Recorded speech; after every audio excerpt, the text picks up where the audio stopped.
할렐루야, 제주 그린교회 이대영 목사입니다. 어린아이를 보면 그 부모가 누구인지 곧 파악하게 됩니다. 아이는 부모로부터 외모, 성격, 성향, 좋아하는 음식, 심지어는 자는 모습도 담게 됩니다. 만약 아이가 부모와 닮은 부분이 단 한 곳도 없다면, 그것이 외적이든 내적이든 단 한 곳도 찾아볼 수 없다면 사람들은 진짜 부모와 자녀 사이인지 의심하게 됩니다. 이렇듯 우리가 낳아준 부모님과 닮아가듯이 마찬가지로 우리 그리스도인들은 우리의 아버지 되시는 하나님과도 닮아야 합니다. 만약 우리가 입술로는 그리스도인이라고 하나님의 자녀라고 말하면서 하나님을 닮은 모습이 없다면 우리는 진지하게 하나님의 자녀인지 고민해 봐야 할 것입니다. 우리가 살펴볼 빌립보서 2장을 보면 1절부터 11절까지는 예수 그리스도의 겸손에 대해서 말하고 있습니다. 그리고 이어지는 12절부터 18절까지는 그리스도의 겸손을 우리의 삶 속에서 어떻게 적용해야 하는지에 대해 말하고 있습니다. 즉, 실제적인 적용을 담고 있는 것이죠. 오늘 우리는 바울이 권면하는 실제적인 적용 3가지 중에서 한 가지를 살펴보려 합니다. 바울은 14절에 보니 모든 일을 원망과 시비가 없이 하라 라고 말하고 있습니다. 여기서 바울은 모든 이라는 단어를 쓰고 있습니다. 먼저는 하나님과의 관계에 있어서 원망 없이 하라는 것이죠. 그 다음은 우리 주변 사람들과의 관계 속에서 원망과 시비가 없이 하라는 것입니다. 사도 바울은 왜 이런 말을 하고 있는 것일까요? 그것은 15절에 보니 어그러지고 거스른 세대 속에서 하나님의 빛을 나타내기 위해서라고 말합니다. 또 생명의 말씀을 밝혀내기 위함이라고 말하고 있습니다. 사도 바울은 세상을 어그러지고 거스르는 세대라고 정의합니다. 그런데 사실 어그러지고 거스르는 모습은 사도 바울이 활동하던 로마 제국 시대에만 있었던 모습은 아닙니다. 이미 가장 완벽하게 창조되었던 에덴 동산에서부터 어그러지고 거스르는 모습이 나오고 있죠.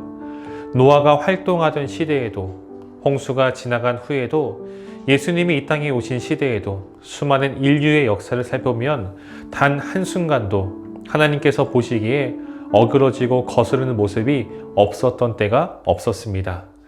우리가 살고 있는 지금 이 시대는 어떨까요?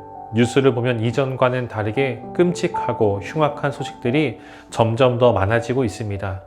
여전히 우리가 살고 있는 이 시대도 어그러지고 거스르는 모습들이 수없이 많이 나타나고 있습니다. 그런 시대 속에서 사도 바울은 하나님의 빛을 나타내야 한다라고 말합니다. 그 빛을 나타내기 위해서 바울이 말하는 삶은 어떤 삶입니까? 그 삶은 흠이 없고 순전한 모습이라고 말하고 있습니다. 여기서 순전하다라는 단어는 상품의 품질을 평가할 때 사용하던 단어입니다. 포도주나 금에 불순물이 전혀 섞이지 않은 순도 100%일 때 사용한 단어입니다. 바울은 우리 성도의 삶이 바로 이런 삶이어야 한다라고 말하고 있죠.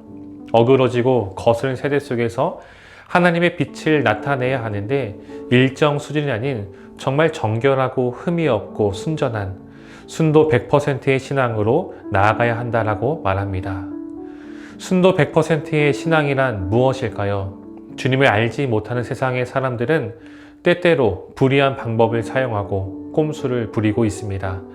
원하는 결과를 얻기 위해 때론 수단과 방법을 가리지 않을 때도 있습니다. 이러한 부분은 이 땅을 살아가는 우리 그리스도인들에게도 많이 찾아오는 것들이죠. 조금만 굽힌다면 시간을 절약할 수 있습니다. 비용도 절약할 수 있습니다. 조금 덜 수고하고 훨씬 더 빨리 원하는 결과를 얻을 수 있습니다. 그러나 하나님의 자녀인 우리들은 누가 보더라도 누구보다 정직하고 그 어느 누가 보더라도 부끄럽지 않은 삶을 살아가야 합니다. 이 삶은 다른 누군가가 우리를 바라보지 않는 그 순간에서도 정직하고 깨끗한 삶이어야 합니다.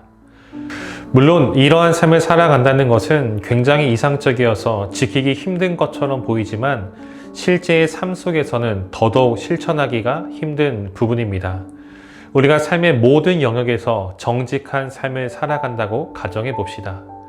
우리는 정직히 살아가려 하지만 우리와 만나게 되는 사람들은 왜 그런 피곤한 삶을 사느냐고 유별나다고 고개를 절레절레 흔들 것입니다. 오히려 심지어는 비난과 비방을 받게 될지도 모릅니다.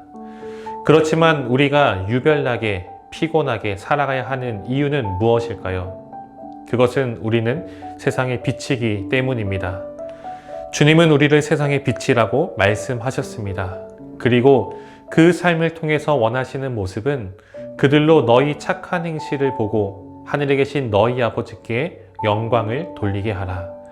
언제 어디서 누구를 만나든 빛의 자녀로서 주님의 빛을 비춰 나아갈 때에 흠이 없고 순전한 모습으로 나아갈 때에 이 어그러지고 거스른 세대 가운데 결국 하나님 아버지께서 영광을 받으실 것입니다.